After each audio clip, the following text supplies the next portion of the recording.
जिसे तू बरसों से तरस रही है। फिर उस रात बाबा ने वो सब किया जो उसने चाहा। इलाज मांझने के नाम पर उसने एक और मासूम दिल को अपने हवस का शिकार बना डाला।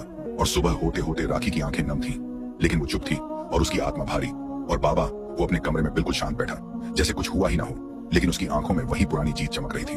उसके बाद बाबा ओम प्रकाश ने न जाने कितनी बार राखी को अपने कमरे में बुलाया। हर बार चौकी पर इलाज के नाम पर वही सब दोहराया गया और राखी मां बनने की उम्मीद में सब कुछ सहती रही। महीनों गुजर गए, वक्त बीतता गया, लेकिन उसकी गोद अब भी सूनी थी और दिल हर बार थोड़ा और टूटता जा रहा था।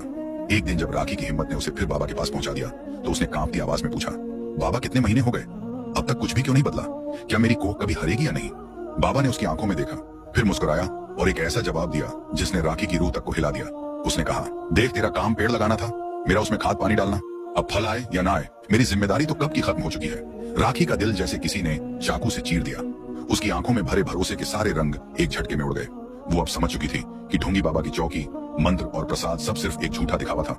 असल में तो वो एक अय्याश दरिंदा था जो औरतों की मजबूरी को अपने हवस की मिठास बना चुका था। राखी को अब साफ दिख रहा था कि कैसे हर बार वो ममता के नाम पर धोखा खा रही थी और बाबा अपनी जीत मानकर उसे सिर्फ एक फल की तरह खा रहा था। उसका दिल फूट फूट कर रोना चाहता था, लेकिन वो चुप रही। आंखें पत्थर हो चुकी थी और सांसें बोझ बन चुकी थी। इसी गांव में नंदिनी नाम की एक 19 साल की खूबसूरत लड़की रहती थी। नंदिनी बहुत खूबसूरत और अकलमंद थी। उसकी आंखों में मासूमियत और दिल में हिम्मत थी। वो एक गरीब किसान की बेटी थी और उसकी जिंदगी मेहनत और ख्वाबों के बीच गुजरती थी। नंदिनी गांव के एक सादे से लेकिन दिलकश दुकानदार पर फिदा हो गई थी। उसका नाम लक्ष्य था। लक्ष्य की उम्र 33 साल थी।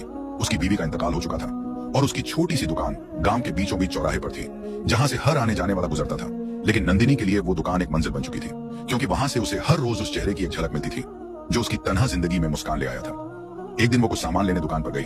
वो बस एक तेल की शीशी और 2 चूड़ियों के डब्बे लेने गई थी, लेकिन दिल में छुपा मकसद कुछ और था। लक्ष्य ने मुस्कुराकर कहा, आज तो सूरज भी जल्दी निकल आया लगता है, शायद तुम्हारे आने की खबर उसे मिल गई थी। नंदिनी के कदम वहीं ठिठक गए। उसने हल्के से मुस्कुराकर नजर झुका ली।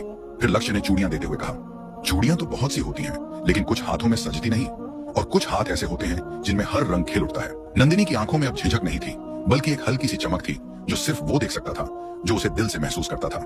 और उसी पल से नंदिनी की हर सुबह उस दुकान की तरफ मुड़ने लगी थी। लक्ष्य की ईमानदारी, सादगी और मेहनत ने गांव वालों के दिल में अपनी मोहब्बत बसा रखी थी। नंदिनी और लक्ष्य की मोहब्बत छुप छुप कर परवान चढ़ रही थी। वो कभी खेतों में, कभी गांव के बाहर नदी के किनारे खड़े पेड़ के नीचे मुलाकात करते थे। लेकिन नंदिनी के पिता मोहनलाल इस रिश्ते के खिलाफ थे। वह जानते थे लक्ष्य 33 साल का आदमी है, जो उम्र में नंदिनी से काफी बड़ा है, और फिर गरीब भी। वो चाहते थे कि नंदिनी की शादी किसी अमीर घराने में हो, ताकि उनका खानदान गरीबी से बाहर निकल सके। एक दिन नंदिनी की माँ कमला ने उससे कहा, बेटी साधु बाबा ओम प्रकाश के पास जा, वो जो प्रसाद देता है ना, उसमें चमत्कार होता है। अगर तू उसे अपने मन की बात बता देगी तो वो तेरे और लक्ष्य की शादी का कोई ना कोई उपाय बता देगा। नंदिनी को ये बात कुछ अजीब लगी। उसे बाबा ओम प्रकाश पर कभी भरोसा